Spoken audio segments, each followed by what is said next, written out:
Hello दोस्तों, मैं हूं आपका दोस्त एडवोकेट शिवेंद्र प्रताप सिंह। आज हम आपको बताएंगे 376 से जुड़े कुछ ऐसे महत्वपूर्ण तथ्य जिन्हें हर व्यक्ति को जानना चाहिए। 376 कहें या फिर कहें धारा 64। अब धारा 64 के अलावा कौन कौन सी धाराएं हैं जो 376 से रिलेटेड होती हैं, जैसे कि पहले 376, 376 ए बी डी वगैरह वगैरह। तो आज के नए कानून में जो नया कानून बनकर तैयार हुआ उसमें 376 से रिलेटेड या रेप से रिलेटेड वो कौन कौन सी धाराएं हैं और कौन सी धारा सबसे कठिन, सबसे कठोर या सबसे अधिक सजा वाली है, या किस धारा में क्या प्रोविजन है, उसके बारे में हम आपको बताएंगे।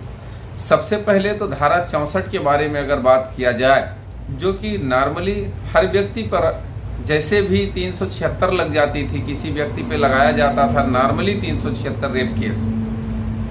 तो जो नॉर्मल से केवल 376 के लिए जो दंड का प्रोविजन है, रेप के लिए दंड का प्रोविजन है, वो 376 पहले के कानून में। आज के कानून दोनों धाराएं इसलिए बताया जाना जरूरी है क्योंकि पहले क्या था, वर्तमान में क्या है, उससे रिलेट करके आप देखेंगे तो आसानी से चीज़ें आपकी क्लियर होंगी, समझ में भी आएगा।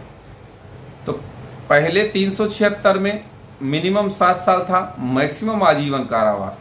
आज की जो धारा नई भारतीय न्याय संहिता बनी है, कानून जो बना है धारा 64 है, उसमें मिनिमम 10 साल हो गया है, मैक्सिमम आजीवन कारावास या जब तक पूरा जीवन है जेल में जाएगा। तो ये तो आपका धारा 64 होगी।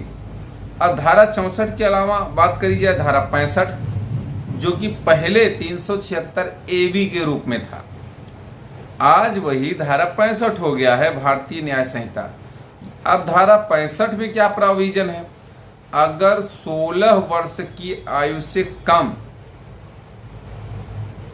की महिला, औरत तो नहीं कहा जाएगा, बालिका के साथ अगर ऐसा कृत्य होता है तो उसमें जो आरोपी होगा उसे कम से कम 20 वर्ष की सजा।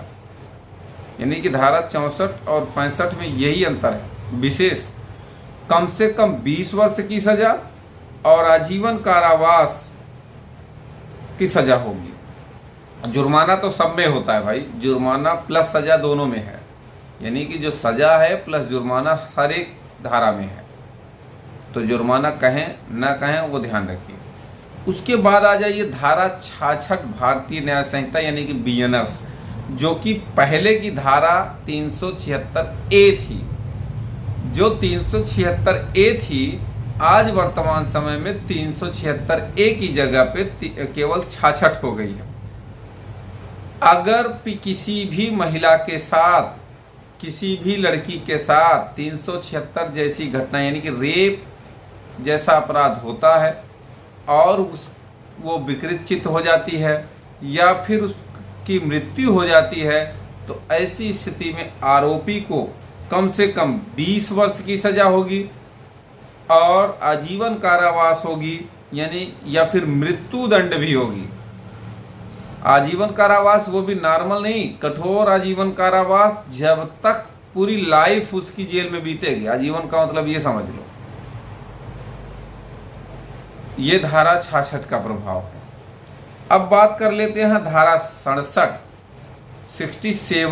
BNS भारतीय न्याय संहिता, जो कि पहले अगर इसकी बात की जाए तो पहले के कानून में धारा 376B के रूप में थी। पति द्वारा अपनी पत्नी के साथ पृथक्करण के दौरान मैथुन करना, यानी कि जब कोई पति अपनी पत्नी से अलग रह रहा हो, अलग रहते पत्नी से अगर वो संबंध बनाता है तो उसके खिलाफ धारा 67 है। इसमें मिनिमम 2 साल, मैक्सिमम 7 साल की सजा है। इसमें चूंकि पति पत्नी का मामला है इसलिए बहुत ज़्यादा धारा में दिक्कत की बात नहीं है या बहुत ज़्यादा सजा की बात नहीं है। अब बात कर लेते हैं धारा 68, जो कि पहले 376C के रूप में जानी जाती थी। प्राधिकार में किसी व्यक्ति के द्वारा मैथुन, चाहे वो लोक सेवक हो, किसी संस्था का संचालक हो, या फिर किसी हॉस्पिटल यानी अस्पताल का संचालक हो, ऐसे व्यक्तियों के द्वारा अगर 376C पहले था और आज के समय में धारा 68 यानी कि 68 अपराध किया जाएगा तो मिनिमम 5 साल मैक्सिमम 10 साल की सजा का प्रोविजन दिया गया है, प्लस जुर्माना तो मैंने बताया सब में है। अब बात करते हैं 69 नंबर 69। अब इसमें इसका जिक्र पहले के कानून में नहीं था, ये नई धारा है, नई कानून की नई धारा है जो कि इसका प्रोविजन कहीं भी पुरानी धारा में नहीं था, यानी कि पुराने कानून में इसका कहीं कोई जिक्र नहीं था। प्रवंचना पूर्ण साधनों आदि का प्रयोग करके मैथुन, जैसे एम्प्लॉयमेंट या फिर प्रोन्नति के बारे में बात करना, यानी कि प्रमोशन के बारे में, नौकरी देने के बारे में, इसलिए शादी वादी का झांसा देना, नौकरी का लालच देना या प्रमोशन का लालच देना, इस तरह से इसमें 10 साल की सजा है। अगर ऐसा कोई व्यक्ति अपराध करता है तो ऐसी स्थिति में 10 साल की सजा है। अब सबसे गंभीर धारा 70 है भारतीय न्याय संहिता, सामूहिक बलात्कार। सामूहिक बलात्कार में पहले और आज की धारा में बहुत जमीन आसमान का अंतर ये है कि देखिए, पहले भी आजीवन कारावास था, आज भी आजीवन कारावास है। पहले मिनिमम 7 साल था, लेकिन आज की स्थिति में मिनिमम 20 साल, यानी कि जो कोई व्यक्ति सामूहिक बलात्कार करेगा किसी भी महिला के साथ, पीड़िता के साथ, लड़की के साथ, स्त्री के साथ, ऐसी स्थिति में उसे कम से कम 20 साल या फिर आजीवन कारावास। वो भी आजीवन कारावास कैसा होगा? पूरा जीवन जेल में या मृत्यु दंड और जुर्माना। अब यहाँ एक बात और, जुर्माना भी कैसा होना चाहिए? चिकित्सीय खर्चों को पूरा करने वाला और पुनर्वास के लिए न्यायोचित एवं न्याय संगत हो, युक्ति युक्त होना चाहिए। ये वो सब पीड़िता पे जाएगा। इसलिए अब इसी में धारा 70 सब क्लास 1, सब क्लास 2 वगैरह वगैरह, जैसे कि 18 वर्ष से कम आयु की स्त्री है तो उसके साथ अलग हो जाएगा, मृत्यु दंड 20 साल या फिर उसी में जुर्माना। तो उम्मीद करता हूँ, आशा करता हूँ आज का यह वीडियो आपको बेहद पसंद आया होगा।